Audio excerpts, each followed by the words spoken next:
finish to Mars, back to Earth, back to the XPO satellite. What it is, Earthlings? Oh, shit. Is that good? Yeah, dude, it's all good. All right, guys, we're warming up here. Smith Street Studios. We got Zack Cousins coming over after a long day. Woo! He's in the studio. We've been trying to schedule him for like 8 months. I'm here now. We had to pay some big We bucks. got to it get on. him We over got it here. on the calendar. Zack is celebrating a big birthday week here. Sunday we played men's league. We dominated. Double brace. Zack had 2 goals, 2 assists. He's basically still as good as ever, especially out there on that wing. He's tough to defend. Dude, unstoppable. And then went to the Rio for dinner. Went to play some skeech after that. And then we got back at it Monday. Monday was tough, but I've bounced back. How about you? I had like 10 espresso martinis on Monday, so I'm still hungover. Espresso martinis on Monday? Monday morning, yeah. Before noon. I wouldn't have made it. No, I didn't. That's why I. But it was your birthday that day. But. That was it. I was out with the old lady and her best friend, so got a nice breakfast and proceeded to throw back espresso martinis. Oof, that was so much fun. What's up with Mavs right now? Are we back or what? I think we're sitting, tied for second place in men's league. We've been there before. We got the opportunity to come back and win, but the Mavs, they're just as important off the field, and a large group of us went out and celebrated together on Sunday after a big win. And that type of energy will just, carry you through the season, regardless of what happens when you got people to celebrate the good times with and people that, process the bad times. We had a couple tough games this year, but we'll get back. We'll get back to on top. This weekend we have BTB. Burn the Bullets on Sunday. That's a big matchup. So potentially the winner there could win the league. It's a local derby. It is. A lot of friends. Maybe even a couple enemies. Yeah, that's true. Could be an interesting game, It just depends on what kind of roster shows up. I'm kind of looking forward to some snow possibly this weekend. Yeah. Make sure we could have you involved in that game. That'd be good. We were talking about it. It sounds like it could happen. There's a small chance. Yeah. Weather here in Colorado, you never really know, but Henry and Al, we're missing a few guys, missing some players, but so a reschedule could be good for the Mavs. We have a lot of injuries right now, so maybe we need a week or two to. Yeah, I think we got an easier game after them, but sometimes injuries like that will kind of force people to step up and maybe garnish a little bit bigger role on the team. We could definitely use some people stepping up instead of the same kind of 4 or 5 dudes that's kind of getting it done. But maybe put some pressure on some guys and see if we can crank out a couple diamonds, some new diamonds, make the squad stronger. Yeah. It'd be nice to win the league, but even with like CSU and this year, there's been a lot of similarities to City, and I'm a big City fan, so sometimes kind of similar. Sometimes we are the defending champs until the season's over. Yeah. And everybody could be dropping points but yeah. So, but some of the best opportunity, in my opinion, to get better at soccer is to learn from taking L's and things that don't work for you. And for us, our big goal is to win Vail, especially for where we've been the last couple of years in the finals. Well, in the finals the last probably 10 years, but not like getting all the way there and not getting the job done, you know. And it's situations like these where you can look and say, hey, you know, we need a team to take an L, and we need to give everybody else an L, you know. So it's kind of a pressure situation for us, and it's still we could do as well as we could, and it still wouldn't work out for us, but that would still, you know, you would see the growth in players, and the team would be bonding, and you'd still have all that energy going into Vail. You know, so like with CSU this year, we had a tough season, and then they were looking good. You got them in good shape right now. Well, yeah, and then, you know, that's kind of at the end of the season, it all came together for us, and we just came up a little bit short. But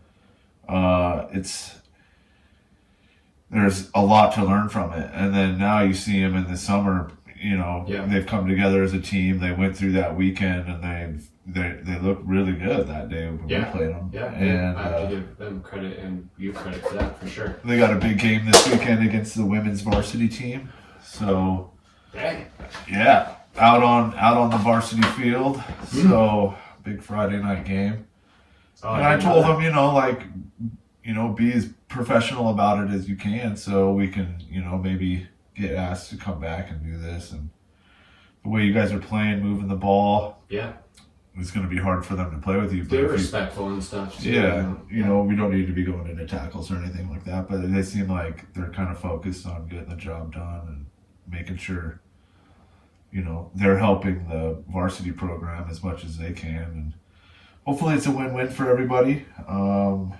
But yeah, there's just always looking for chances to get better, and like Mavs have an opportunity to do that, and I think it's something that could help. You know, if we come together, rally up, and then maybe it'll get people to, you know, I want to win Vail, and then I want to hammer that league and make sure we regain our title if we don't finish it out this year. You know, so looking forward to it, man. That's if you're always winning and you're always, you know, not striving to be better because you are winning, then you're going to eventually get caught up. And, you know, we might be at that point with the Mavs, but, you know, it's a good opportunity for us to redefine who we are. Nice. Well, you feeling warmed up there? Yeah. You're on the board. MF doing it. And I am Mr. Fantastic. Expeditiously, I'll be on my grizzly. Fans try to creep me, somehow always miss me. Smith Street Studios, we're live here. Got Zork, Zack Cousins in the house. Just warmed up. Big Zork. We're over here kicking off after a quick warm-up. To start off, I want to hit our sponsors before I forget. So, Odell's, if you're listening, we're looking for a sponsorship. I love your beers, drink them every single time. Wibby. And Wibby, also, we've been having a few Wibbies in the house. Yeah, I mean, if you're listening and you want to sponsor us for a little while before Odell's does, it'd be in your best interest. Send us a mixed pack. I'll put them to the guests. We'll taste. We'll try one new Wibby beer each time. I think I've had every Wibby beer. What? Yeah. I haven't even heard of Wibby. Oh, well, maybe Zork, maybe Zack. They make good beer. Wibby, if you're listening, send it over. I'm just opening this Odell because Crystal Wentworth is the official realtor of the podcast, so I've got her koozie here. And then I've got a few more. Quality realtor. We've got some great friend. We've got some updates here. So this is RasFarms. So RasFarms, Adam Luvis hooked us up with organic coffee and soap. So this is local, organic, all sourced with, you know, top products. I've been grinding it up and brewing up for Premier League basically every Saturday and Sunday. Nice. I know you don't drink a lot of coffee, but the wife does. But Brooke does. Yep, exactly. Like it. That's great. That's great. Over here, we've got Sacred Pines. So Sacred Pines Massage Therapy. Ellie over at Sacred Pines, she's got us hooked up. So any listener can get a 10% massage or other products that she offers. And then, any guest can get a free 30-minute cupping. Have you ever done cupping? Love it. 30-minute cupping, or I believe it's 10% off a massage for you or anybody else. So here, we'll give you 2. Nice. So Ellie, thank you. Thank you, Ellie. I can't wait. Next up, every guest has to sign the official CCA pod ball. I can do that. Just get a little Siggy on there. And that's all for right now, but yeah, searching for more sponsors. Season 1, season 2, we've got a few good ones. Still working on more. Sent about 30 emails out there. Guess they haven't hit the inbox yet, but yeah, anybody.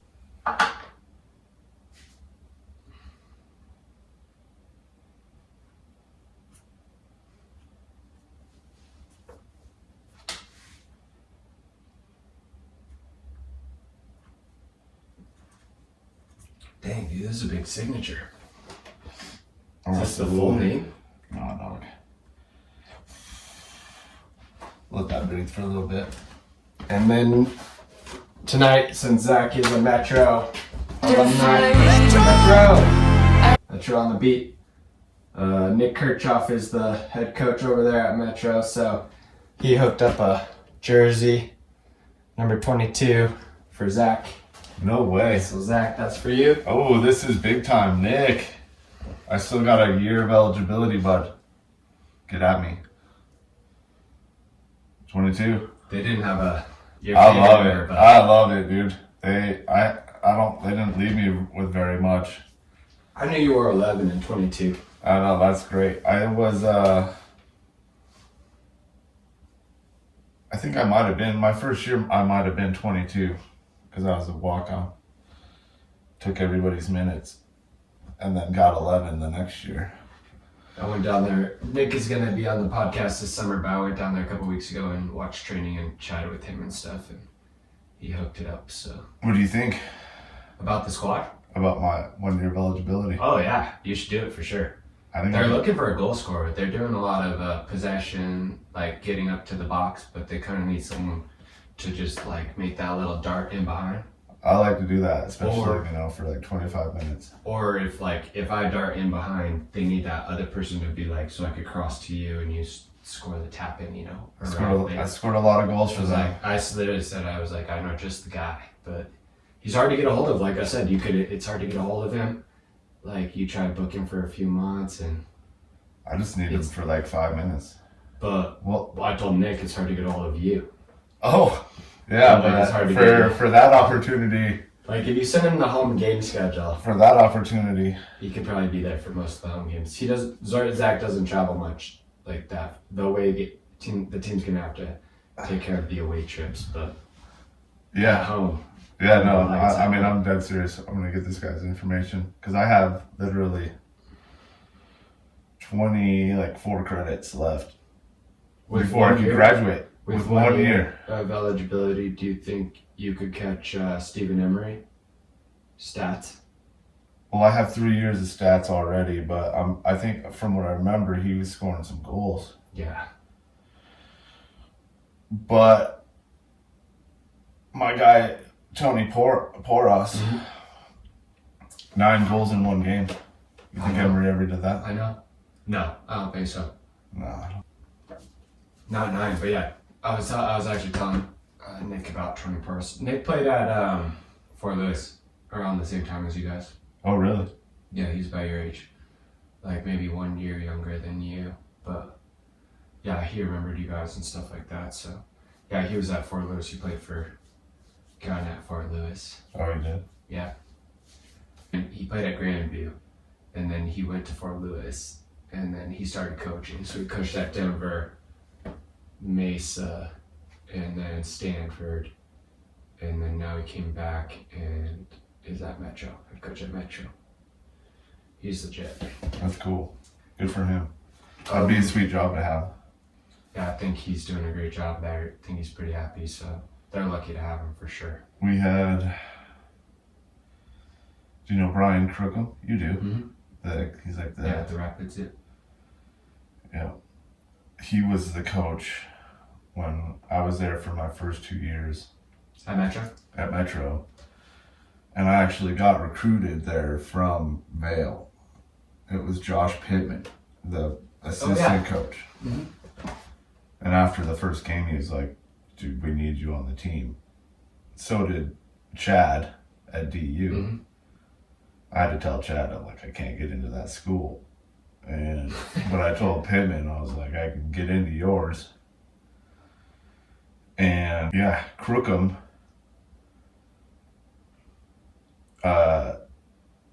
didn't pass me for my D license that I was going after. I got my E when I was in high school, and then I think my senior year, the summer before my senior year, I tried to get my D license. And he didn't pass me, and one of the things he wrote on there, and I got other jobs from coaches that he did pass, like to come and just train with their team. Mm-hmm. And Crookham didn't pass me because I didn't wear socks. So, where were your socks that day? I didn't wear them, dude. I was like, it was my own thing. I didn't know that was part of being a coach. But like for me, I had a different coach, like every year. I had dads up until high school, and then Spires, and then your boy Jamie, and then Brent Kramer. Brent Kramer was really the one that like taught me how to ball. Like I was good, but Brent was the one who explained it all to me. My senior year, I'm best player in Colorado, and the only person that recruits me is Jeremy Gunn. And the lady that was coaching at Regis at the time, it was a lady, and I'm an idiot, and I was like, no way. I look back at it now, and I'm like, that was stupid. That would have been perfect. But Regis? Yeah, just anywhere. I mean, anywhere other than getting on the squad. Yeah. But so after I came through, and they were like, "Yeah, we want you on the team." Crookham was like, "Dude," the first thing he said to me is like, "I thought you hated me," and I was like, "Well, no."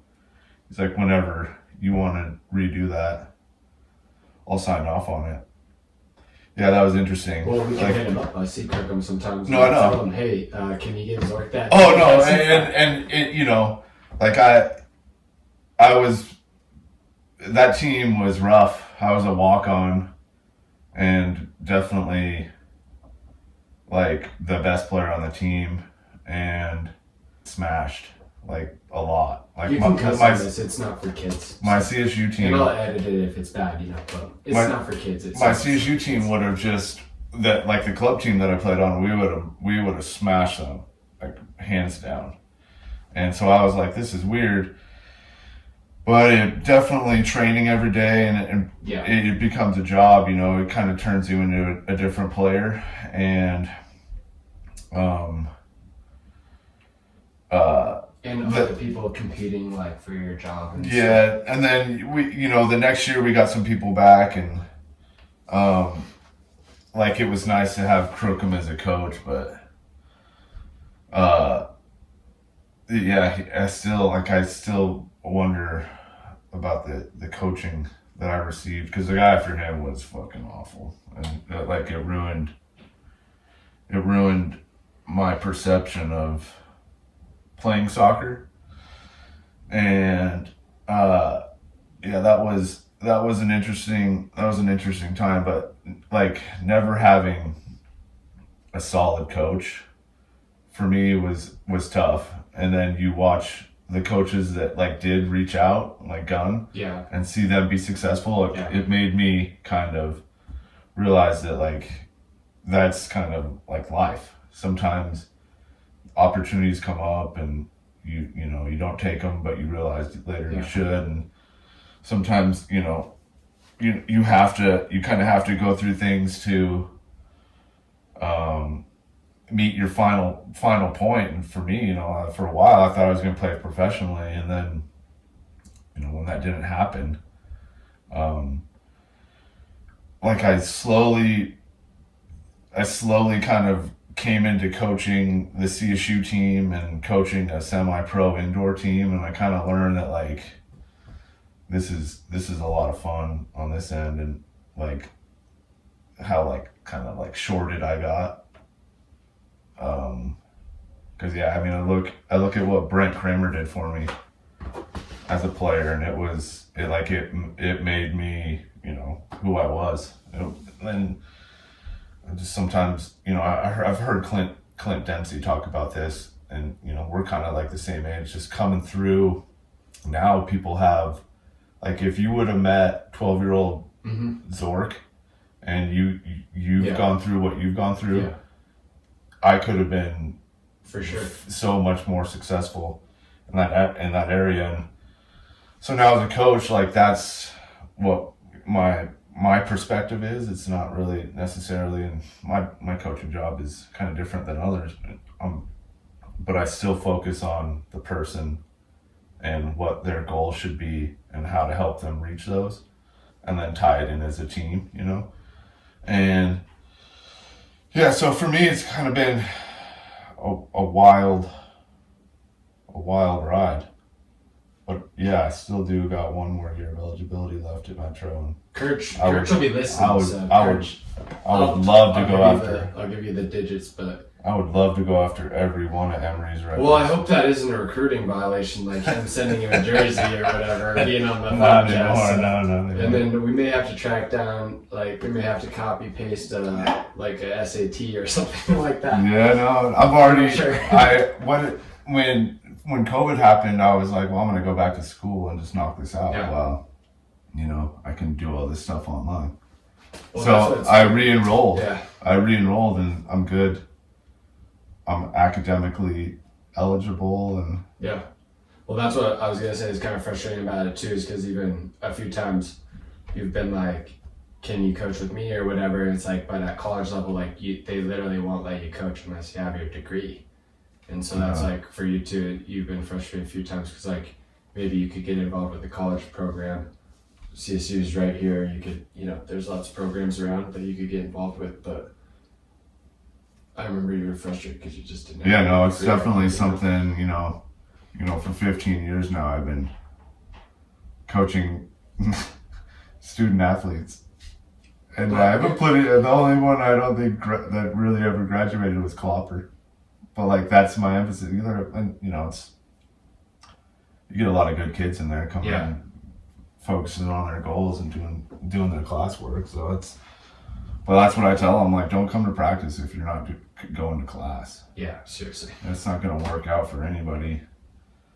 And it's a personal goal. Nice, dude. I'm kind of like, I don't have much more time left on this earth. I got to get my college degree.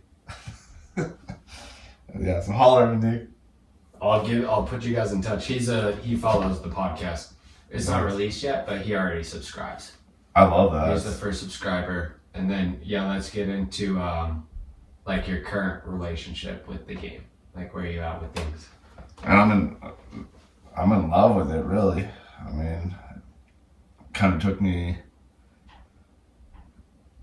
I don't know, to really fall in love with it. It took me like for it being over is what really got it to me. When you stop having that group and that routine of going and playing soccer, and from going to having 18 guys to play with to having maybe 3 or 4, and then or a bunch of people you don't know that aren't at your level, you start to miss it.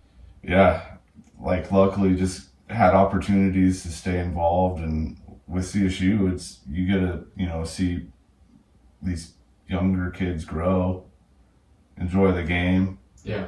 And then some of them jump on your men's league team, and and then some of them you're hanging out with in Vail. It kind of reinvigorated my passion for the game, and now it's basically just fighting father time, really. It's like, how long can I play this game, and Yeah.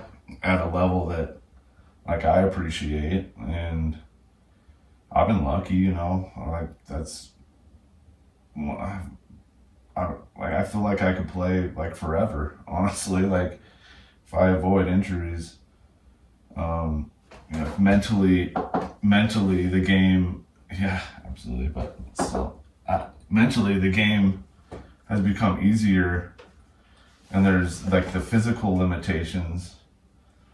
And for a long time in your soccer career, you can do everything physically, but mentally there's lapses, you know, and you don't realize sometimes you're making it harder on yourself than you need to. And then you get to a point where you can't run fast and you can't run forever, and it's harder for you to recover from mistakes, so you have to play smarter. And that's kind of, you know, what's really been like the thing driving me, is like play smarter. You know, never lose the ball, always connect passes. Is there an open man? And, you know, finish your shots, take your shots, hold the ball up, all that stuff. And it's just like, it's really fun. And it's, you know, soccer is unique like that, where you're constantly making decisions. There's no like plays called. You know, you have an idea as a team what you want to do, but you're constantly adjusting to what's happening. So I think it's good for your brain as you're getting older, you know. And so for me, it's helping me stay, you know, fit and mentally on top of my game, and like I can't be more thankful.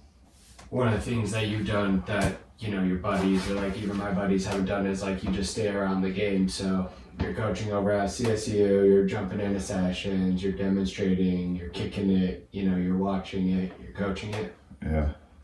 A lot of people just stop, you know, and then it's like, well, their brain is shut off too, but then their body is shut off as well, you know.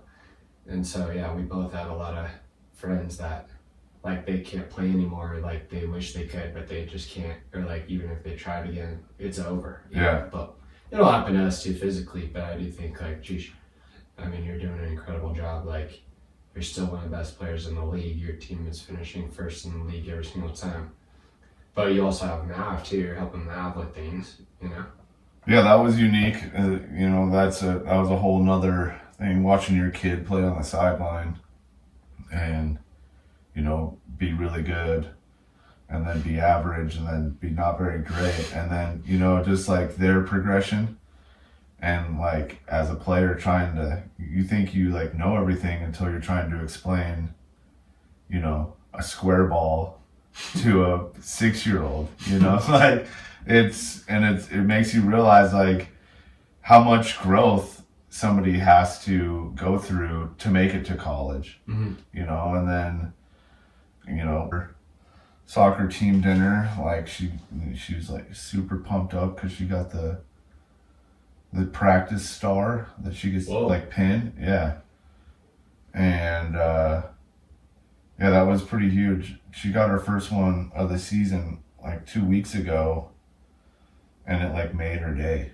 It was like she was so pumped up, called me, and we talked about it. And it just like that little acknowledgement, like she instantly was like, I can't wait to go to practice next week. There you go, Matt. You know what I'm saying? It's just, and like for me, I don't want to push her because I went through this period where like I'd had enough of sports just in general. Yeah. And so I'm like, my whole goal is to not push her, and if she really wants to, you know, get after it, then like I can help her go from 6 to 9 in the summer. So that was kind of like, that made me feel real good when she's like kind of committing herself and emotions to that team and the idea of kind of playing soccer. And yeah, so that, I mean, that's a whole other aspect. You know, we got Zepp's already out there dribbling the ball around in the house. It's wild. And, you know, with Maverick, it was always kind of a struggle. Like she's never wants us to go past. She never wants to do any drills. she's starting to like practice. But Zack, dude, he'll play pass with me for 30 minutes and not even like. That's what you want. You know what I mean? Like, yeah, it's crazy. Yeah, you gotta get out there and play, but maybe she'll find it later. Yeah, no, I think she will, and and like, it's wild. Kids are crazy. Like, she's taller than most kids, and so I think like and I was always the short kid, but I think she's figuring out like how her body is like constantly changing. So her strides are always different, Yeah. It's like her balance and coordination is always changing so it's kind of weird to watch her kind of go through it, and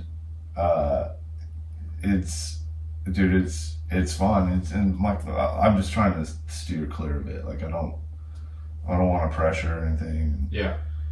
It's nice to see her just naturally kind of falling in love with the game a little bit without me forcing it.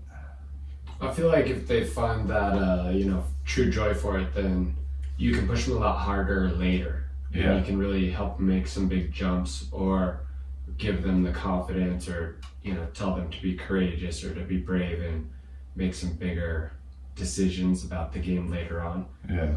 If they find that love, for it. Yeah, I think you could say, look, you're ready, like you gotta go, and you can give them that boost you need, or that's not what you said. You set these goals, and that's not gonna help you meet them, But they're 12. It's like they might not even like it tomorrow. Yeah, and it's crazy. So it's like your energy, just support them, Yeah, and I mean, like Well, for now me, you're 12. I coach 12-year-olds. That's what I was saying. Now. No, yeah, but it's the same thing, and like me and you as kids, probably me even more.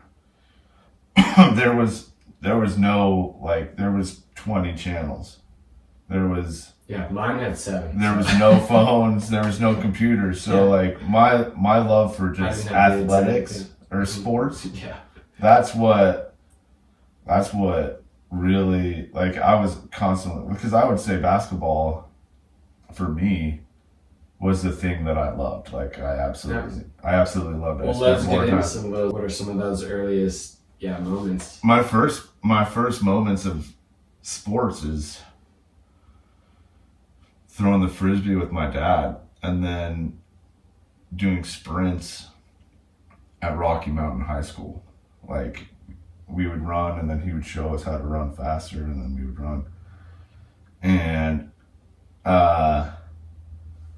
then he threw up a basketball hoop above the garage, and then I was always out there doing that, and then they put me in soccer. And I mean, I don't remember when I was younger, but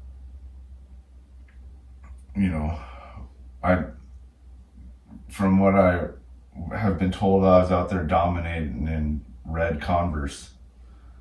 And like the first time I remember like playing in a soccer game I was in Phoenix, and I was like one of the only kids that could really put the ball up in the air. And my first like real soccer memory is I was in a game. I was probably like 16 out. It was a free kick, and I like put it above the like the little like 4-foot kids, and like bent it far post. Like it was bending, and the goalie dove for it and missed it, and it went in, and like you could just hear like, oh my god, and like it was, soccer was always like very audible. Like I didn't even really perceive like what I had just done, because like it was just, I'd do that every single time. Like it was just a goal. But to like other people that are like, you could hear it, and like that was kind of the first thing that my brain processes is like you're good, like nobody else kicked it off the ground. That was my earliest memory. There was that goal. I remember really being really good at slide tackling, like so much that like the coach would show me, And it wasn't really much of a slide tackle. It would kind of be like you would be dribbling and then I'd come up on the side and then I would put my leg down like this and you would dribble into it, fall down, and then I would get up and go the other way and score. Yeah. It was a pretty lethal move, you know, and like I started to like taking the ball from people just as much as I like scoring it, and playing defense is like a sign of intelligence. Like if you're good at it, like you're a smart player. Like I'm not going to put somebody back there I can't trust. And like when I first started playing, when I moved back here and playing Arsenal, I was a left fullback for 2-3 years. And like it kind of like I had tenacity, dude. I wanted to wreck the bigger kids and get in on slide tackles. Yeah. And you know, it was pretty awesome. It kind of helped me kind of like get comfortable with that team and that group. And then as I grew, I kind of, you know, I went to center mid. And then I played forward. Then in college, I played outside mid. So I've worked the whole field. Now at CSU, I play goalie, you know, like 3 times a week.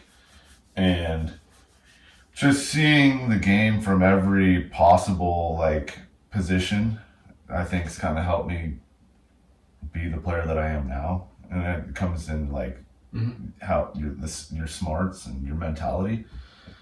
And, yeah, I mean, you know this about me, like my favorite position now is left back. Like I just think like that's one of the most important positions, and if you could put a good player in there, you're gonna have a really good chance of winning games. Yeah, we tell people like get them using their left foot, like Zack, like use that left foot, you know.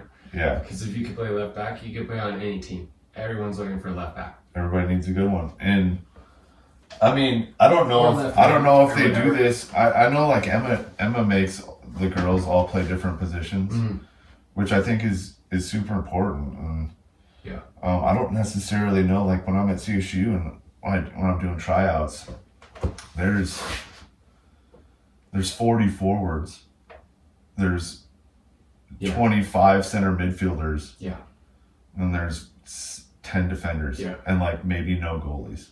Like no, like everybody thinks they're a forward or something, midfielder, and it's like, and so then I'll be like, well, you know, this isn't gonna work. Like I already have a bunch of guys that say they play forward and center midfielder. Like who can play defense from this group, and the players that are willing to move out of that area. Then boom, you're on the team. Dude, I look at them with a different respect. Yeah. Even if they're maybe not that great at it, they're like confident enough to go back there and play. And you know, like that's important. Like I could do a B- job at left back for you. Right. Great. That's what I'm looking for. And then if you do a great job there, in a year or two, you're ready to play in the middle. Yeah. So, and you're gonna learn and you're gonna get better, and you know. Or one injury and you're in. Yeah. Whereas if you're not willing to make that sacrifice, then you're going to be competing against all of these people, probably look the same as them. Yeah. And you know, you look at players now, and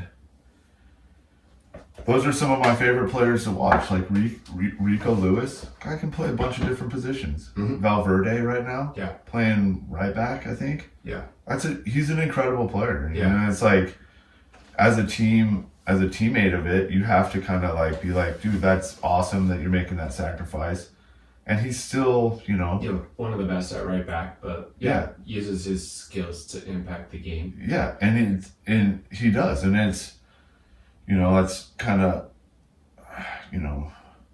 And like I wish that I've told you before, but I do wish that at some point somebody would have helped me be a fullback, because once I got to the higher levels, like you say, there's so much competition in center mid. Like they're all good. They've all won national championships. They've all played in World Cups. All, you know, they're all like fucking dominant every single day. you're going, once you get to the pro level, like you're going against Pablo Mastroeni and stuff. He just played 3 World Cups. And then I'm just coming out of Denver and I'm supposed to beat him out of there. But what I needed was to be able to get on the team. Yeah. And then if I was on the team, but I just didn't really have that many other positions that I was that good at that level, Yeah, but I also kind of feel like, that's on, like if I could take it, if I'm sitting there and I say, you're a great center midfielder, but we have Mastroeni, like, are you willing to play this? Like, I think you'd be a good left back. Will you do it? Well, I would, but that's where they have other people better than me. Where earlier, if I would have started developing at fullback, Jeremy, I probably could have done that. But it's like they could help you quickly come in at. But they're also in a business of, they're trying to win games. They only have so many spots on the team. But I could have moved that day. I couldn't have moved to fullback and then been ready to play in the MLS. So that's on me too. But yeah, if I would have had a little bit more experience somewhere else, like that could have helped me. And like you said, at Stanford, that happened all the time. Like Drew Skunrich, he's one of my favorite center mids that I've ever seen. The first 2 years at Stanford, he played right back. But then so as a center mid at Stanford, he won 3 national championships. He was All-American. He was captain of the team. But at the beginning, he played right back. Yeah. But at right back, you learn how to play at that level. You're watching everything. You're watching your teammates move. Like I wish that could have been something that could have been a pathway for me. But anyways, keep going. Well, so those are some of your earliest memories. Do you have anything else that stands out to you, like coaches or moments of like, okay, now like, okay, this is gonna be tough, or influences? My first touch in college was a goal, and like basically got in a shouting match with the captain before the first game. I was a walk-on, and he didn't like something like that. Who was the captain? I can't even remember his name. He was English. It started with a G or Q. Great guy. I was just curious. Great guy, but like I said, we weren't very good, and I wasn't there to please anybody. I was a walk-on, and now I'm starting. So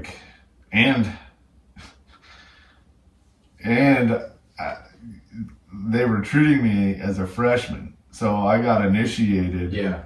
I was older than everybody. So this guy said something to me, and I basically told him fuck you. And he didn't like that. It got us fired up for the game. And man, somebody threw in a ball from the right wing, probably 5 minutes into it, and I'd just been checking, creating space, and I swim moved some dude after I faked him near post, and he stumbled, went by, and it's just a volley to the goal. And my first touch, that guy came up to me and was like, bro, I'm so sorry. And I was like, so am I, and hopped on the bus, and Crookham was like, dude, he's like, thank you for playing here, dude. And I was like, no, this is going to be great. And we proceeded to fucking get our ass kicked all year, but I'll never forget that. And it was ironic that Brent Kramer, the guy I was telling you about, he played at Springs in college. Mm-hmm. And I can't remember what his coach's name was, but he's within the RMAC he was there for a long time and was known as just a fucking prick.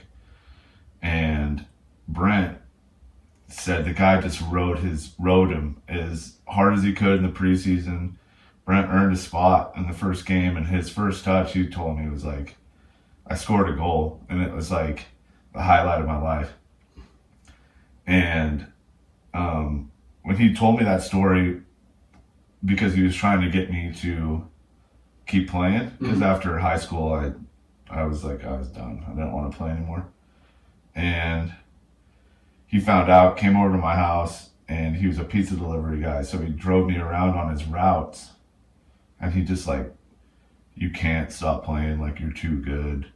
Like you can't. You have to keep going. He's like, he's blackjack at the time. Oh, yeah, no. Blackjack, if you're listening. Dude, his car had like a foot. My feet were on a foot of trash. The guy was, but like. Brent, if you're listening, you can come on and tell us about your springs. He's an IT guy now with a family. He won't come on? He doesn't do podcasts? I haven't seen him. The last time I saw him, we were actually playing Springs, me against Metro, or Metro versus Springs. And, that was a funny story too, because we got there and I was a bartender. So that was a Saturday night game. I worked. I don't even think I slept. Skateboarded to the bus, slept on the bus ride down there, got through warm-ups, and the guy next to me, after about 5 minutes, is like, dude, like, are you drunk? And I was like, no. He goes, you smell like vodka. I was like, oh, well, yeah, last night. I'm like, I'm a bartender, dude. So last night, yeah, but right now, no. And he's like, well, good luck. And I was like, actually, that's when I play my best, to tell you the truth. Like, you're screwed. And he laughed it off. And 10 minutes later, I get a backside head dunk. And I whisper in his ear, and I'm like, I'm not done. And game goes on, and they even it up with about 30 minutes left. And about in the 82nd minute, I top shelf the goalie. It was from about 25 out, left foot, bent it, far post, top ends. It was a beautiful goal. And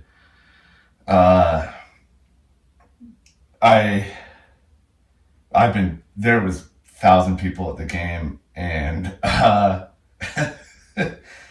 shit makes me like tear up. I'd seen Brent at halftime as I was warming up. I saw him, and I ran. I got dapped up by my teammates, and you could just hear like, how many years do you have, Cousins? Because it was only my third year, but like, I was ineligible for a year, and I was old as shit. So like, well, compared to everybody else. So they were 6th year, Cousins. You just hear it, like, everything they could be saying to me, they did. So after I went, like, Brent was about 10 rows up, and I went right in front of him, and dude, turned around. And I just pointed to my back and like, that's like, this is 22. Who it is. And they're all yelling, and he stands up and he's like, he's got 2 goals and the game winner on you. Shut the fuck up. And that's his alma mater, and I was just like, everybody like looks at him like, what? And I was just like, damn, I love you, dude. And yeah, that was the last time I saw him. And then, yeah, if you were listening to Brent, fuck, I miss you, man. Send it to him when we put it out there. I don't have, like I said, dude, this was before Facebook. I didn't have an iPhone. You can't search him anywhere? I've tried to search him. I can't find him. He's unsearchable. He's unsearchable, dude. He's like, that's what it is. That's what it is, man. Okay, well, Brent, like, we're searching for you. Yeah. Internet, find Brent Kramer. Season 3. Season 3, dude, you gotta get out here. But yeah, and then after that, I mean, it's just all kind of turned to, coaching and winning Vail.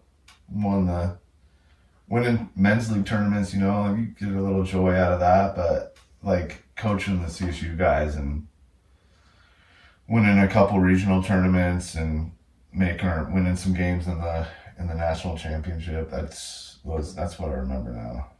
Like, I remember my goals for like a week, but there's about 10 that I'll never forget. We'll save a few for the second half, but yeah, we're almost to halftime here.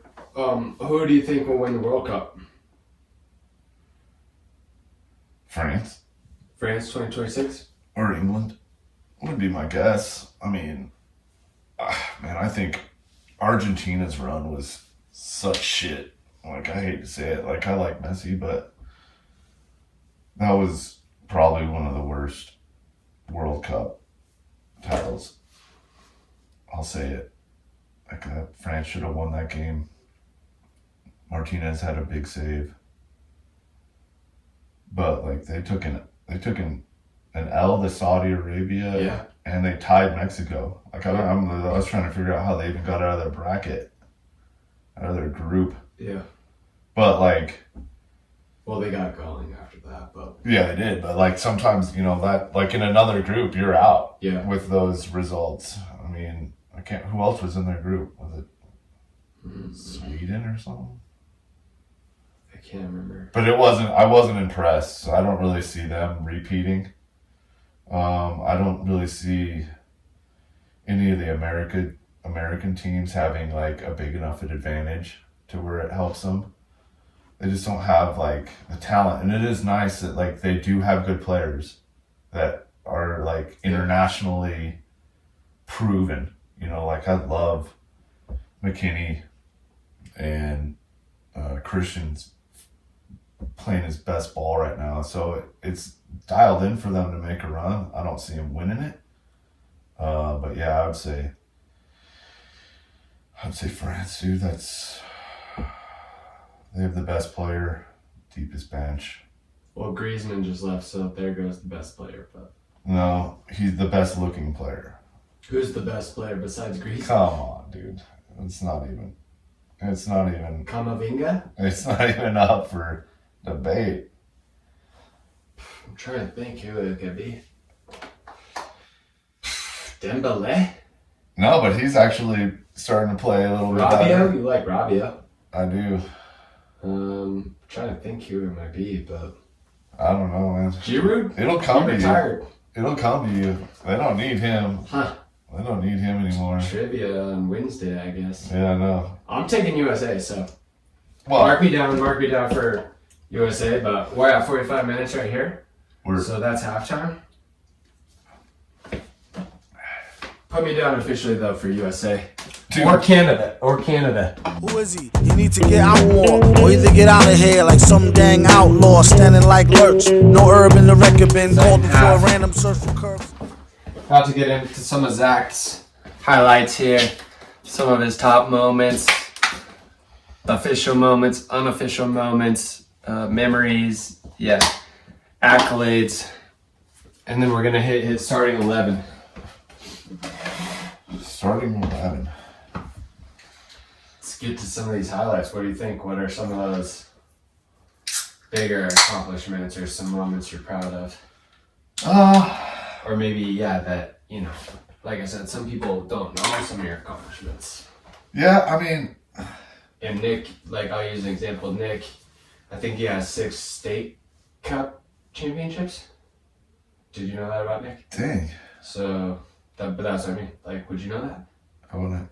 So, I wouldn't have known that either. I was also like, dang, dude, that's pretty solid. Were they at Arsenal or did he go down? I guess he had 1 or 2 with Real.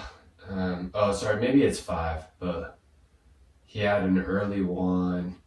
He says the medal says Colorado State champ.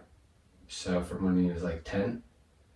They don't have state cup that young, but maybe they did at that age. I don't know. But to me, that's where we counted it. But that's, I mean, it's official, unofficial. I think they won when he was U11 on that Arsenal team. Maybe it was 5, but even so, 5 or 6 state championships. Like, dang, I know lots of really good players and coaches that don't have that. Yeah. My Nick brother never got says one. that to us. He never says, I got 6. I got 5.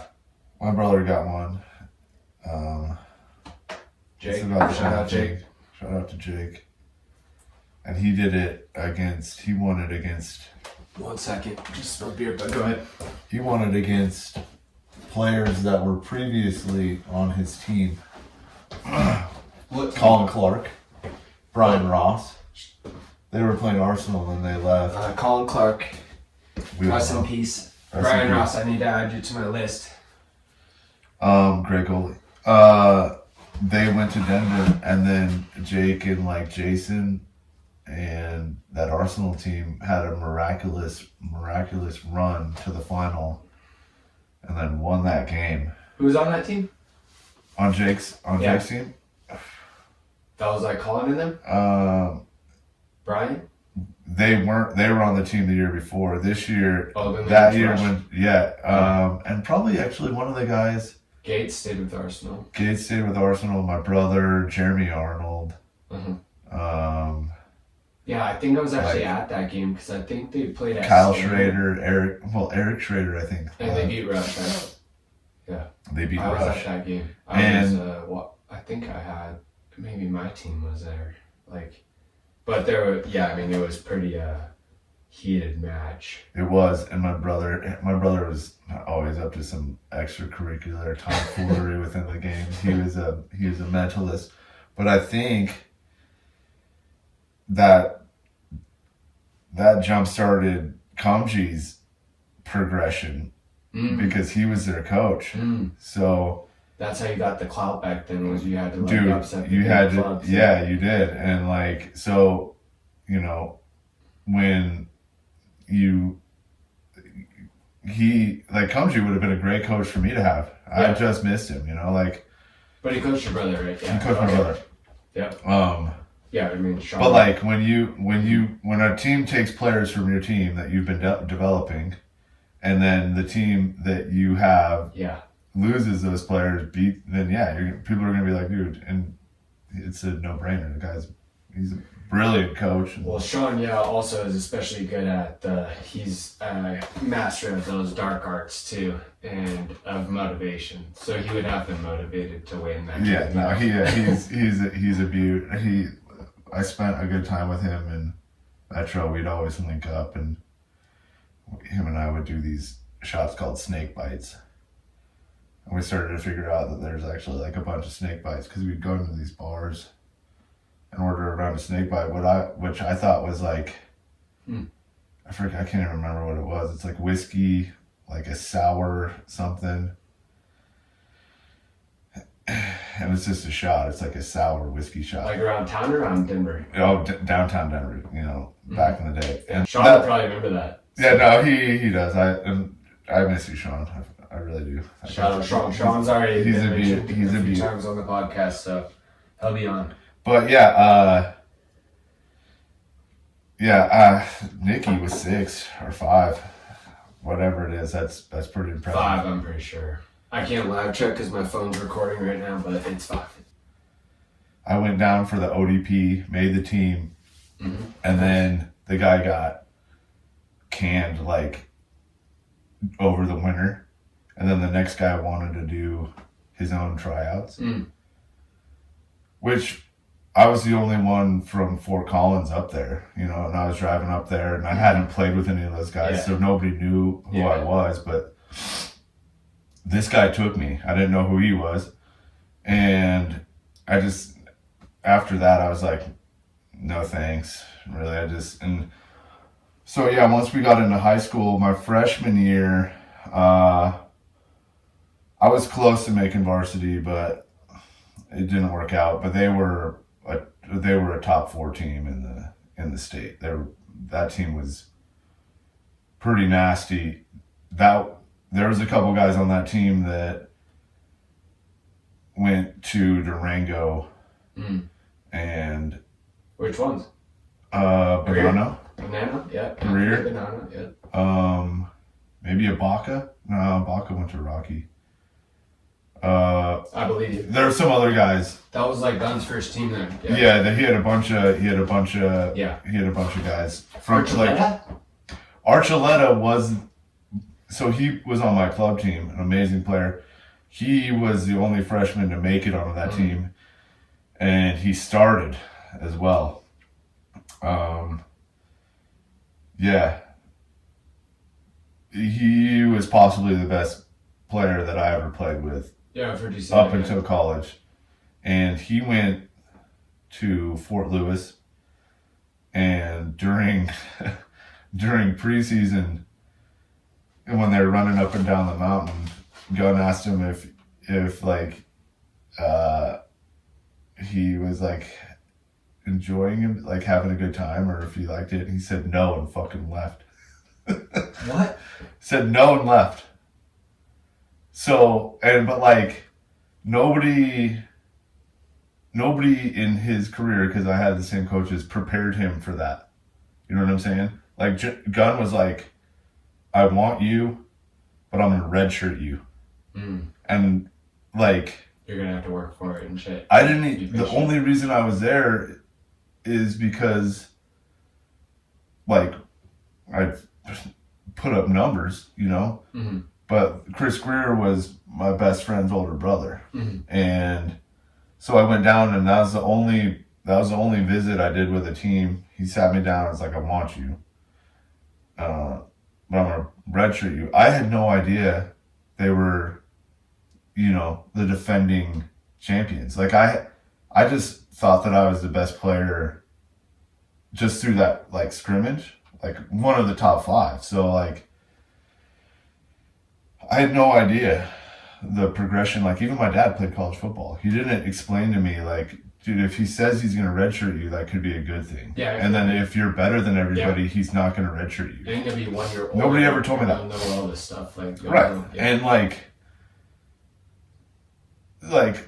so that was that, you know, and I didn't realize even Gunn, you know, to go on. I had no idea. I never watched soccer on TV. I didn't know anything. So yeah, like I have a lot of regrets. I probably have more regrets than I do. Well, let's keep it to the highlights, though. I mean, I have millions of highlights. You know what I'm saying? Like, this dude, is supposed to be the, like, let's hear the highlights, but oh, I mean, first touch goal in college, that was huge. You know, I think I was second team all conference on a shitty team my first year, and then first team all conference. I was player of the year conference, player of the year in the state my senior year. let's go. 20 nobody was fucking close to that. And I had to sit out my first 2 games. I would have been 20, 25 and 25, because the 2 games I missed, those were easy stats. Those are good stats. I'm not sure what my stats were the last season, but I feel like it was like 17, 16 or something like that. The year that we won, but even so, those are great stats. I don't think I ever had more than 20 of either one. So yeah, no, it was. But different positions, different. Yeah, I mean, what position did you play? Center mid, basically. And just like I played a lot of center mid. like sometimes higher, like sometimes attacking mid, sometimes defensive mid. Yeah, I Like pretty that much. year, I actually played more like defensive mid, because we had like Emery a little bit higher and stuff, you know. Yeah, you guys. Go ahead. You guys had a loaded team. That Yeah, we did. That was a real nice team. Yeah. But yeah, like I got all the individual stuff, and my teams always did well. Like So you my got the lab, conference, you got the I was whatever. all conference All 2 years. State player of the year, that's really impressive. Like I didn't get that. Nobody got like hardly anybody. I know was about that. You know? I was a couple. And you didn't even win, and you got the state player of the year. We made it to the semifinals. Lost to like an absolutely loaded Horizon team, and my junior year we lost. So that was like what's the ref's name? Vincent Kova. Yeah, Vinny. Yeah. Clint Baumstock was their See, goalie. I thought Vinny got the player of the year that year, but that's what I always thought. Well, that was it was actually, I shared it with AJ Weber, who played at Smoky Hill, I believe. AJ, Good if you're player. listening, you can come on the pod and you can explain the double. But I guarantee you, Shelf. I guarantee you he wasn't 2020. So like, and Yeah, his team might have won it. His team might have won it. I actually think it was Horizon, but I thought it was Horizon too. anyway, they were absolutely loaded. Yeah, they were. And yeah, I mean, like, so we were close at Collins. I lost in the 3 years I played varsity. I lost 4 games, and 3 of those were in the playoffs. So like, tons of success. Yeah. Just good because none of us went to Denver. So we played. All of us were. You were basically playing our club team, which was we were middle of the pack for the club, for the top club division. Like Rush was beating us, but when all of those players are on different teams, they're not as good, you know. Well, some of the high schools end up like stacked because they have just like 3 or 4 seniors that are good. There was from our like 16-person team, there was 3 people on Pooter and 3 people on Rocky, and so that's what gave us a huge advantage over some teams. I don't know. My junior year, playing against Josh Elbaum and Connor Casey. That was a fun game. And nice. Actually, Vincent Kofa was on that team.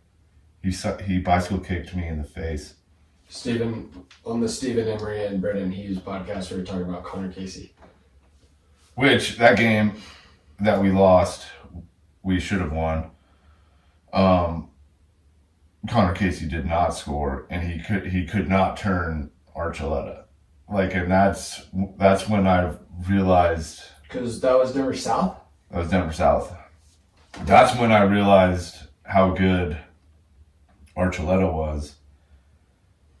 Is because all we heard about was like how good Connor Casey was. And like I left that game like thinking that I was better than him. Especially because I was playing a more like competitive position. Because I was a center midfielder as a junior. The guy I was playing against in the middle, Josh Elbaum, one of the best soccer players I ever played with. And I think he kind of went through some of the same stuff as me. Like maybe made some bad decisions, pissed some people off. But he was a really good soccer player. And he was in the middle. And I have seen him. They have a big family of soccer players. Right? Yeah, his little brother, I played with him. Actually, if you have his contact, I'll reach out to him because I'd love to have him on the pod. Because this is why I'm doing this also, is because then, like, that's one of the players that I know of that was out there being a beast, you know? Dude, he was a beast. But then he was older than me. Like, I didn't play with him, but you did. Yeah. And then I want to know what that, like, little lineage is or the connections are there. I didn't. Why are they such a great soccer family? I would love to know. It's weird. It's weird. Know that and spread the information. You know? Because that's like, you know, there was no like social media. That you had to read the newspaper. There was no way. Like the Coloradoan isn't writing articles about you know, Denver South soccer team. Yeah. So like, when somebody's like, this guy's good, then you didn't really know until you saw him. Yeah. And like for me, there's no YouTube. It only takes me a couple minutes to realize like if I have to respect you or not. And I knew with him. And Casey went on the next year. He was Pac-12 Player of the Year, and then the year after that he went to Everton. And like the last time I saw that guy play physically, he couldn't turn a guy that was probably making me a better player because I was, you know, going at him every day at practice. And Elbaum, I think, went to Oregon State, had a great year. Something happened. He came back to Metro. And then so for a spring, he practiced with us and I got to know him. And like, I thought he was going to be kind of like the guy that took like us to that next level where we could kind of compete for a national championship. And then we got to the beginning of the fall season, and they deemed him ineligible for something like he'd gotten paid or something, and he couldn't play with us. And it kind of squandered our season a little bit because we were all like, when you have a player like that, you kind of like get dependent on him, you know, like like especially me. If I know that you can play me balls, I'm going to be doing stuff that you've fucking never seen before. and like that didn't work out. And then fast forward 3 years, he jumps on my pro indoor team. Yeah, like we get to link up again, and it's like didn't miss a beat. You know what I'm saying? It's like it's like I don't know. It's like that's one of the quotes I used to tell people. It's like if I could be sending myself the balls I send you guys, I'd have fucking 10 goals. Like it's hard for me to watch you guys squander these opportunities and then not be able to give them to me. And he was one of the first players that would he would serve me up. You know what I'm saying? So like when I think about it, like situations, highlights, it's just like getting to play with some people and being in situations were always highlights. Never really like got like the trophy, you know, from the competitive soccer. I don't know, like we won the RMAC tournament 1 year. That's a good one. And that was a lot of fun. I think about that. I was like 20 years, I can't remember, but it was funny because that Dylan guy that we played with in Vail, he was playing with Will and where is that? Is that in Springs? Is that in Pueblo or is that? He was at Pueblo, but he is too old now. But I know what you're talking about, Dylan. Yeah. So when they were playing, he would either be playing pro right now or whatever. I don't know where he is. But we could text him. But like, you know, got to know him in Vail and share that moment with him, and then Brian Full texted me and was like, "Yo, our guy Dylan's in the championship for the RMAC," and I looked it up, and they were playing the same team that I was playing. Yeah. Which was Gun, and I think it was Gun. That's who I was playing. I don't know if that's who his team was playing, but it was 20 years ago. Well, so I texted him. I was like, "Dude, for this anymore, but yeah, it was." But I texted him. You know, I was like, "Dude, good luck tomorrow. I gotta tell you, dude, I won this tournament against the same team." Nice. You know, and I was like, he was like, "Dude, I really appreciate the support." Like, and you want to get this trophy. Yeah, and like, mean a lot. you know what I'm saying? And like I just, like, the highlights are getting to know you, because somehow I got to know him. You know, like, those are, like, I get a text him, like, those are the highlights that I have, is the personal, like, moments, the people I've met, the situations that I've shared with other people. Those are all my highlights. But my favorite Metro goal, the left back played me a ball in to the box, and it was a little high. Chad Pearson, the calf god, just did his cast for bigger than Grealish? Probably. 2 Grealishes. Probably bigger How than did he Grealish. have socks on, dude? Dude, I don't even remember him wearing socks. He just had his shin guards on. Throws me in this ball, and I'd made a run in, and I was checking back, and so it just like came off his foot a little bit, but like as I made my check in, the goalie was off his line. He was on his 6, and so that ball came in, and it was moving pretty quick, and I flicked it with my head, and I was at about the top of the 18, and like the only person that knew what was happening was me, and as I flicked it, I looked back, and I could tell like 2 feet behind me that I got him, and I said it. I was like, "Oh, I got you," and he dove backwards. It went over his head, and I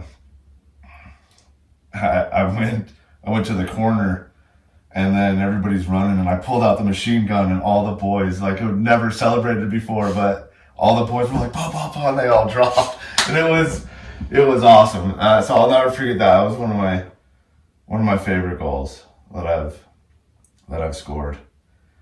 And that maybe is a good time to, like, should we get into the starting 11 here? Hold up. Okay. And then Now we're the one that I come back to, the one that, you know, I think about the most recently was when we won Vail 2 years ago, and I dunked on that dude from Yeah. about 35 out. And then he, and on the volley off the throw and left foot volley, everything on it. And you mean at the corner? You were top of the 18? No, I was like, somebody threw it in and Henry kicked the ball to me and I shot it from 35 out and it went top ends on him. Yeah, it did. Rang the bell, sat down at halftime and the goalie came up and was like, dude, that was an amazing shot.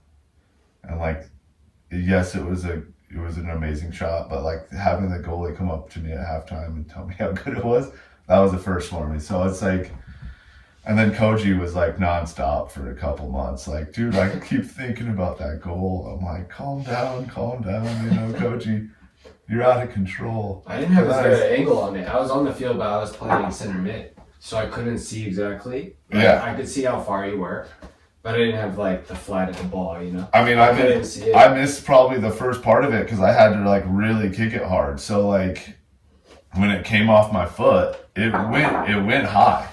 Yeah. But like I missed that trajectory. So then all I saw was him backing up and it going top ends. And then on that goal, it says Forza. I'm like. Forza, we're looking for the sponsor. The starting 11 whiteboard is, tactic board is Forza. They got great products. They do. I emailed them. Let's see if we can get a partnership going. But I wish that I would have had a little bit better angle on the volley there. Yeah. A few people were talking about it, like when we went out to dinner and stuff. Like other teams were talking about it or whatever, Yeah. And then, I saw it this year because you rang the bell again or whatever this year. But then when we lost in the shootout, afterwards they were like ringing the bell and stuff. I know. That pissed me off. Because they were the first game before us. I know. And then we came after and they saw us ringing the bell. That's why they were ringing the bell. I know. They didn't know that. They did it because they knew that. It's they caught, and which is fine. I mean, they didn't score a goal. This is a little bit of motivation for next year. Yeah, I mean, I do like that I have like a 6-year run of saying I'm going to score in the first 5 minutes and come out and actually doing it. Mm-hmm. That's been desperate. building on my legend for sure. It has been, dude, and I'm desperate for that too. But I was also desperate for you to get it. Like this year, I probably still looked harder than you did when you did it. Yeah. I think I was so out. Yeah, I think so.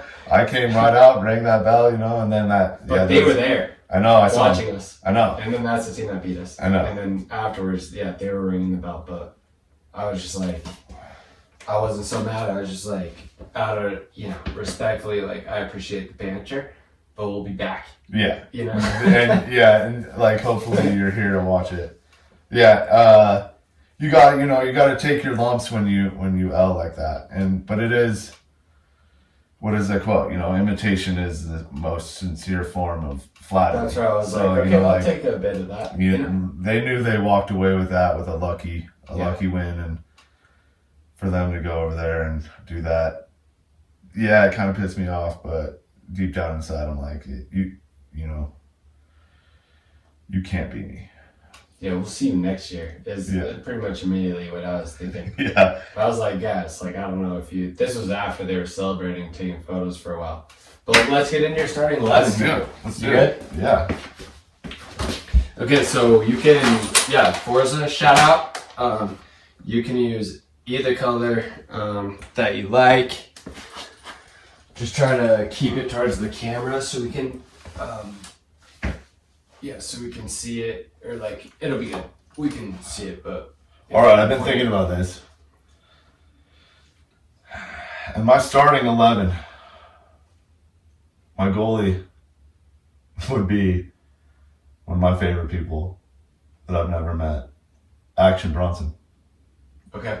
Put him in goal immediately. We're looking for an Action Bronson sponsor. Put him in goal immediately. At left back. I've seen Bronson juggle it before on his head and stuff. Do headers? I mean, you could say no, but it doesn't matter to me. Dang, that's a good shout out. I'd put him in there. He's good at everything he does. At left back. He'd be great in the locker room too. Raw guy for sure. At left back, Jason Gates. Okay. Spent a lot of time playing with him. In the center next to him, Andrew Archuleta. Jason's been mentioned a few times. Connor Tobin mentioned him as like one of the harder guys that there's to deal with or whatever. But Oh yeah, could play. You know, him and I have a great understanding of each other, so we can pretty much go through the field with a couple of passes, not too many touches on the ball. You can go left or right, pacey. oh, so strong. So strong, low center gravity, can run for days. Not anymore. Played at Hofstra. Played at Hofstra, went to the tourney. Yeah, huge beast. Yeah. And Jason, you're invited on. Anybody mentioned on the podcast, but you're already on the list anyways. Yeah, Jason, get in here. Next to him, Andrew Season 2, Archuleta. Jason, season 2. Andrew Archuleta, center back. Unbeatable.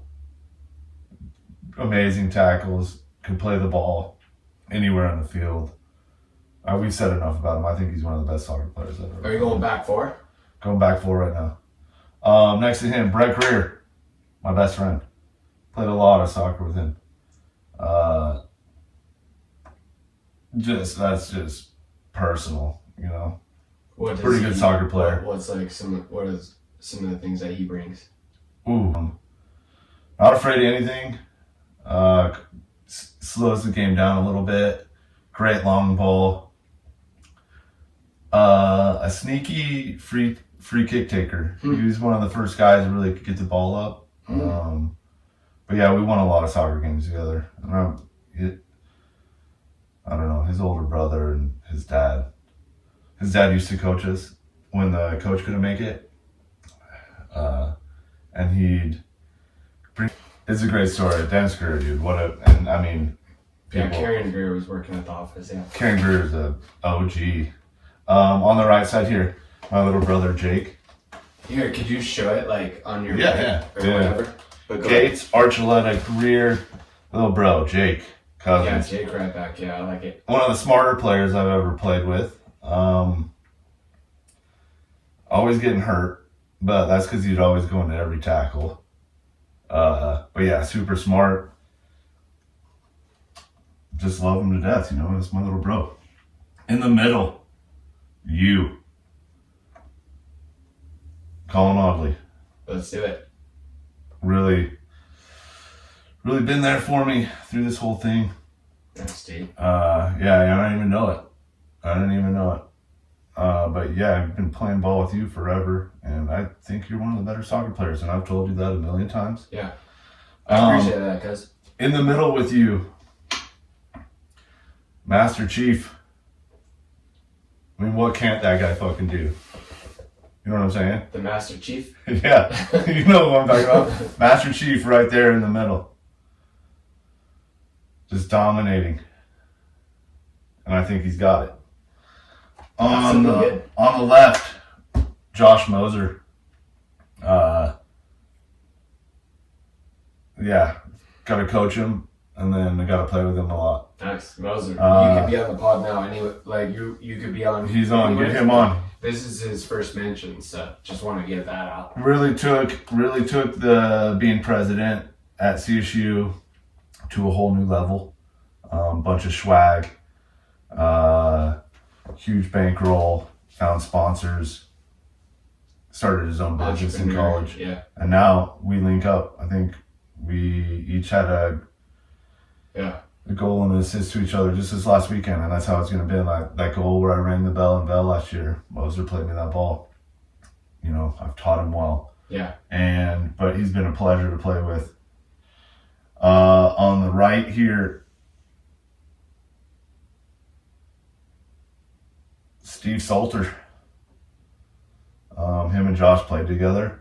Oh yeah, Stevie. Okay. And he dominated. He won CSU a bunch of games. I can remember a bunch of his goals because they were always important. I don't know if I know anybody that wanted to succeed in soccer as much as him. And, you know, sometimes it's infuriating how hard he worked, because he was also very good Yeah, And he was. I think, after he was done at CSU, we went and played internationally some places. And yeah, I mean, just his focus, his drive, and his athletic ability, and coming through in tight spots. He's just always been one of my favorite people. Yeah, I've been impressed with him too, and his growth and progress.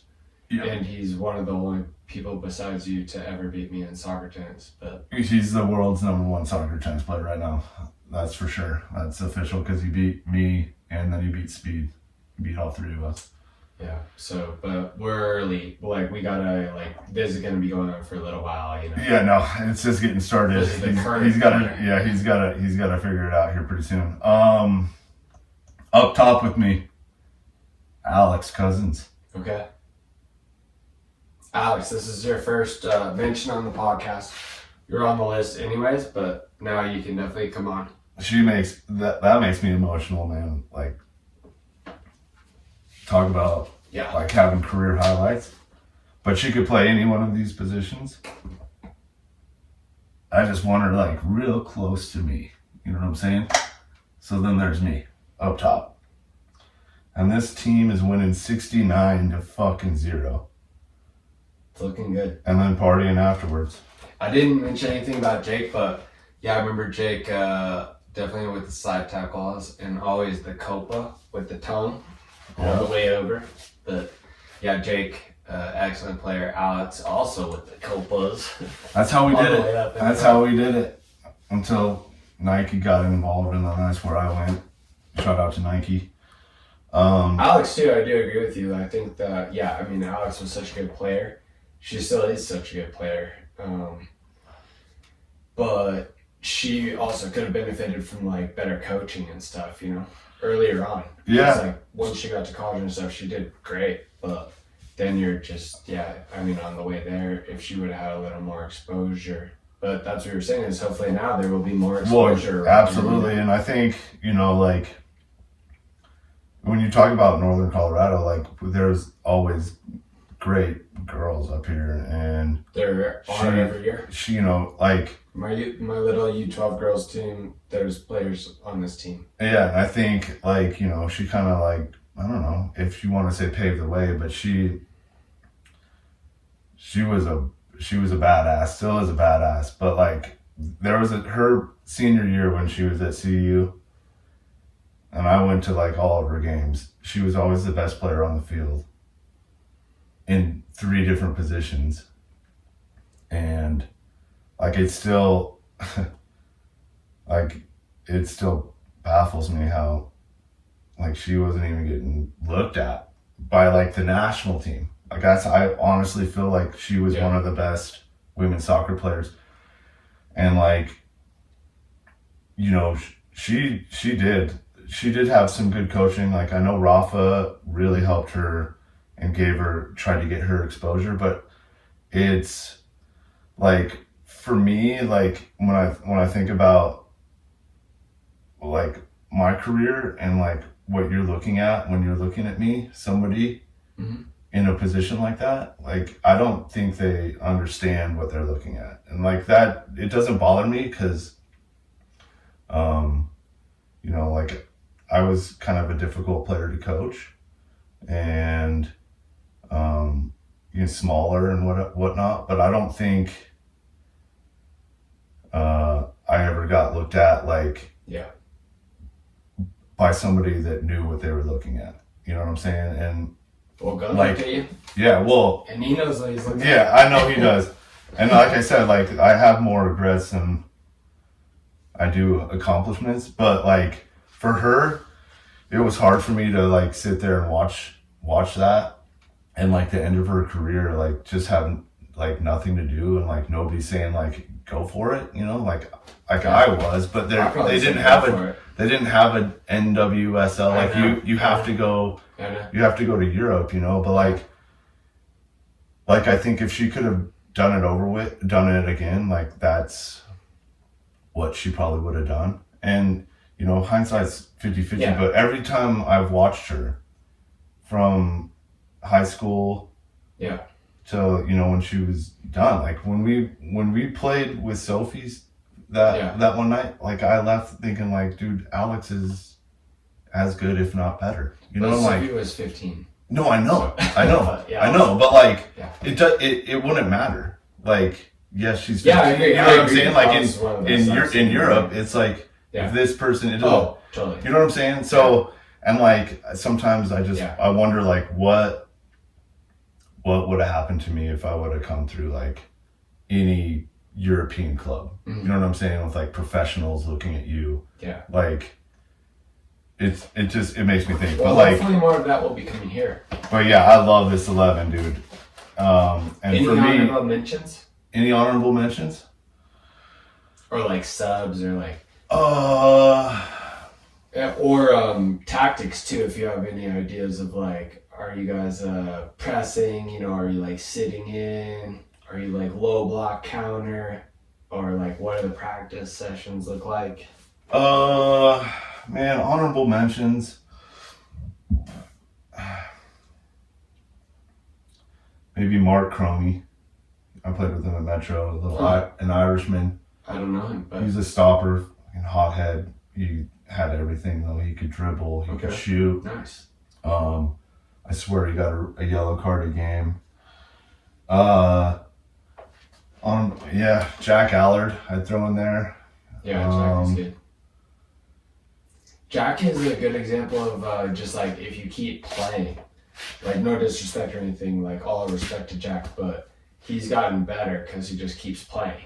Yeah. So whatever level you're at, like, and that's what I hope more people start doing is like, just keep playing, don't give up on the game just because like you dropped out of it or there's no pro team or whatever. And you know, and Albert just plays every day, any position like you talk about. Yeah. He just goes for it. So yeah, and you know, once you get to a certain point, like people showing up and is a huge part of it. Stevie, Allard, you know, these guys, they could be Henry, they could be Division 2, Division 3, Division 1 players if they wanted to.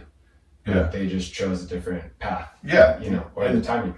But that shouldn't stop you from keep playing. No, yeah. And you know? yeah. Just because you're out of D1 doesn't mean you should stop playing. Yeah, you keep going. And I mean, that's what I really love about CSU Club is that all these guys are, you know, there because they like soccer. Mm-hmm. They're looking to make new friends, you know. So, I mean, I know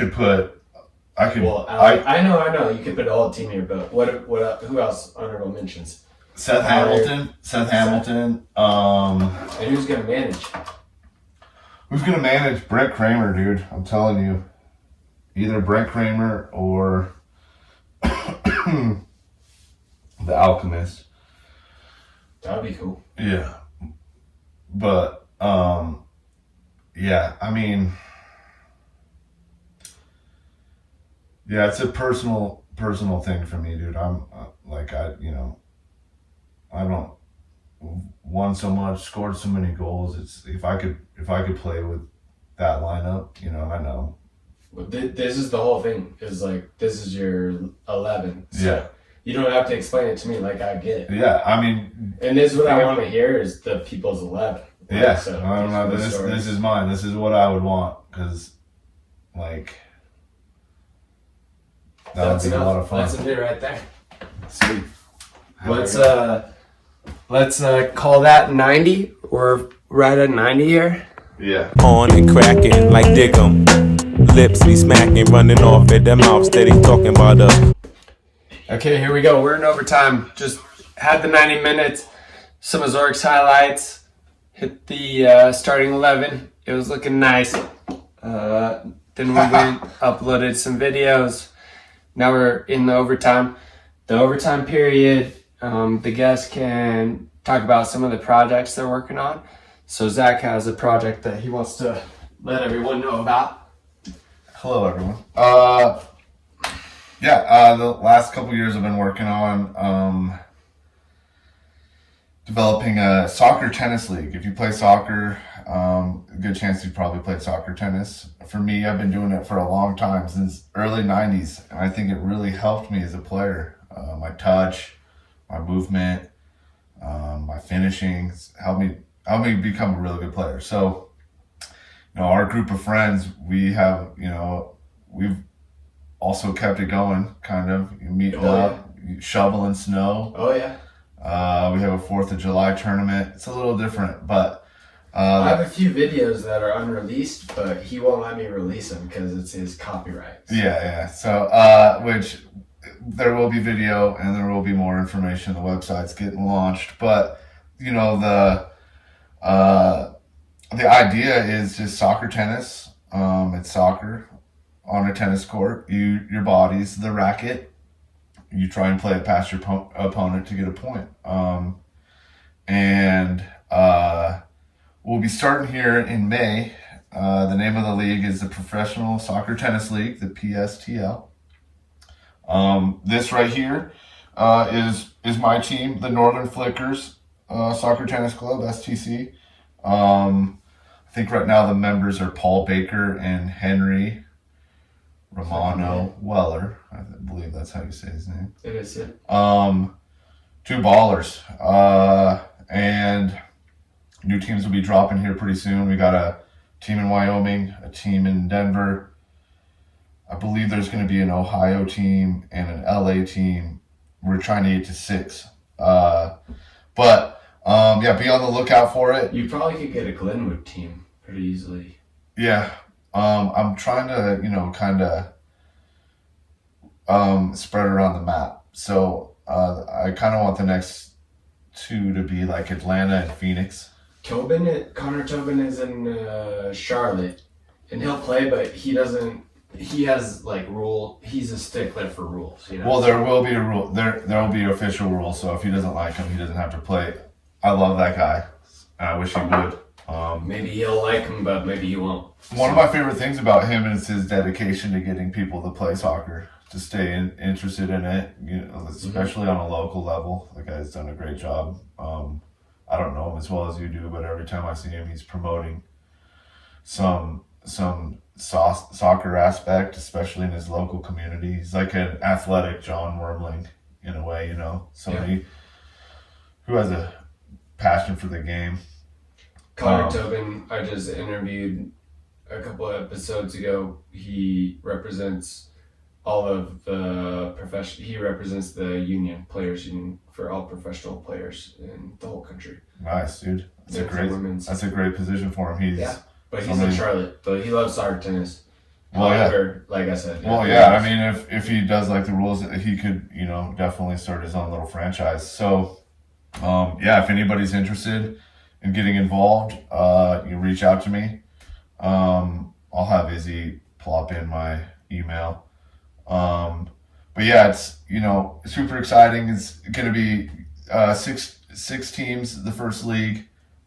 Each team will play each other. And then the top 4 teams will advance to a tournament, and then we'll hatch out a winner. There'll be some prizes, and kind of right now for me in that, I'm just working on getting content, trying to get the whole thing put together kind of here with a website and looking for sponsors. But he does have copyright. We're working on it. We're getting there. He has the website. He's got the trademark. I'm hoping I get the trademark. It's been an interesting thing. I went through the internet to do it. I would not recommend that if anybody's going to get a trademark. Just do it through a lawyer locally. But regardless, that's not going to stop us from putting out a product and hopefully, giving kids an opportunity to work on their soccer game, be competitive in a sport. For sure. That can be a lot of fun. If you haven't seen it, I would recommend checking it out, and because there'll be people watching us play that are just like fascinated with it, want to know what it's called, and it's a lot easier to find one other person to play soccer tennis with than it is to find 5-6 people to play soccer. So I think it would really help, especially the youth, get better. Oh, for sure. Anytime you're touching a ball, you're getting better. Yep. And I'm not, and this might sound weird, I'm more interested, and it kind of goes back to my starting 11, I'm more interested in a personal level. So I'm not looking to get ex-pro athletes, or I'm looking to find quality athletes, organic, and give them an avenue to help their community, maybe make some money, and I'd love to see it blow up, but I got buddies all over, Vancouver, Portland, Seattle, everywhere. Yeah, and I would like it to get to the point where it is basically like the EPL lineup, where you play every team once, and like that's who wins, and then the bottom host city or something. The bottom four, no tournament. It's just that's just like cup. That's it. However, and the format, it's a unique format, and through that, which I don't want to get into yet because it's kind of specific, but through the format, you will have a definite winner, a team, a franchise champion, and you will also have a singles winner. So you will know who like the top ranked player is. And then with that, hopefully 4 teams will drop and 4 new teams will come in. You know what I'm saying? So I think that's what I really like about the EPL is you're giving opportunity to people and, incentive to stay in that top bracket instead of just like, in the other professional sports. Now, like the NFL, you start tanking for, or the NBA, for the good players. In this situation, you would set your franchise up, you'd get in the league, set your franchise up, work on your game, work your way up, and then you want to stay up there, and like partner moved away, you gotta find a new partner. Yeah, but like the way it's set up is that, when with the franchises, you can have a location, you can be representing a thing, you can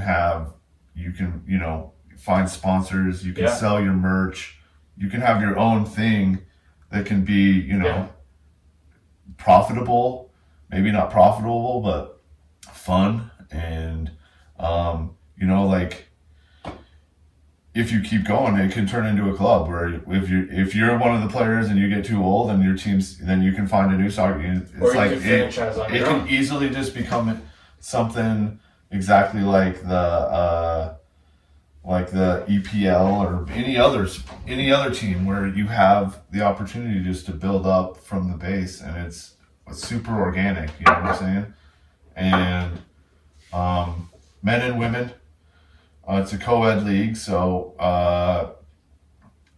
if it can be 2 girls, it could be 2 girls, it could be 2 guys, it could be a guy and a girl. I don't see why there's a huge difference. You know what I'm saying? My sisters put it on me on a soccer tennis court. I played a lady. Her and Speed are. As a double, it's like they're insane. They'll most likely be the Wyoming team. So I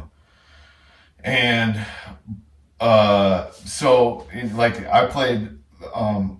I forget what her name is, but she reached out to me. Was looking to get training. We played soccer tennis, and she put it on me. So, women and men can play in it, and. I just think it would be a great thing for small communities, large communities, just like the youth in general. The soccer in the United States can benefit from it. It's been an interesting thing. I'm not, business savvy.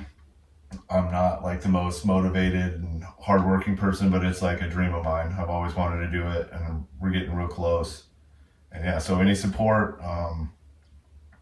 I'll get the website out for you guys and get some content out. And if you're interested, you want to be involved, reach out to me. Yeah, let's do it. Let's do it. All right. Woo. Thank you. Appreciate good, it, boys. I fucking love you, dude. That's On some shit they overheard, but enough is enough. Yeah, it's neither here nor there, black. Warfare in the air, clack, clack, clack, clack, clack. What's that? You hearing things, tat, tat, tat, tat, tat. Be wearing your thinking hat. No matter how hard they try, they can't stop us now.